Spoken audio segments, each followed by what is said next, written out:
कोकणच्या निसर्गावर केमिकलचे सावट. इटलीत बंदी, मग कोकणात कशासाठी?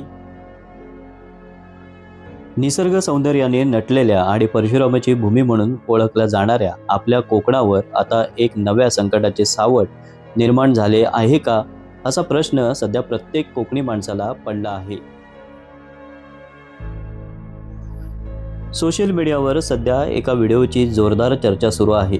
दावा केला जातोय की इटलीमध्ये ज्या कंपनीवर आणि केमिकलवर बंदी घालण्यात आली, तीच कंपनी आता आपल्या रत्नागिरीतील लोटे परशुराम MIDC मध्ये पाय रोवते.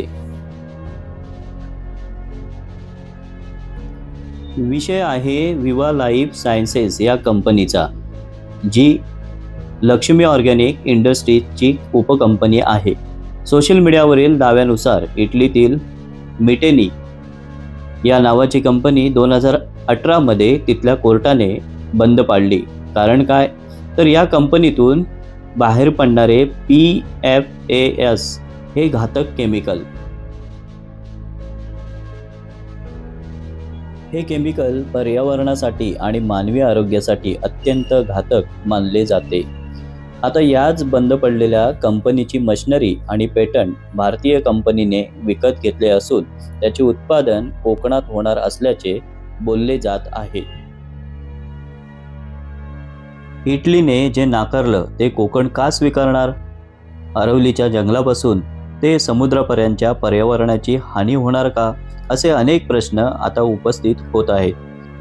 या सर्व प्रकरणावर राज्याचे उद्योग मंत्री उदय सामंत यांनी नेमकी काय प्रतिक्रिया दिली आहे ते आपण पाहूयात. पहिली गोष्ट मी तुम्हाला सांगतो की याच्याबद्दलची माझी भूमिका ही मी सोशल मीडियावर ते सगळं व्हायरल व्हायच्या अगोदरच सांगितलेली होती. कदाचित सोशल मीडियावर टाकणाऱ्यांनी ते बघितलं नसेल. मी स्पष्ट असं सांगितलं होतं, PFASच्या निमित्तानं ज्या ज्या काही प्रिकॉशन्स घेतल्या आहेत का, घेतल्या नाहीत का, याची पडताळणी करण्यासाठी 4 ऑक्टोबरला त्यांना MPCBनं नोटीस दिलेली आहे.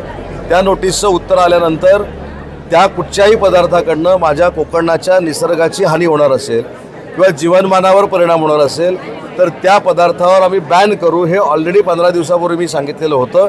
आजही ती भूमिका उद्योगमंत्री म्हणून आणि विशेषतः पालकमंत्री म्हणून त्या भूमिकेवर मी ठाम आहे. उद्योगमंत्र्यांनी स्पष्टीकरण तर दिले आहे, मात्र स्थानिकांच्या मनातील भीती अजूनही कायम आहे. विकासाच्या नावाखाली कोकणचा कॅलिफोर्निया करण्याऐवजी तो केमिकल हब बनतोय का?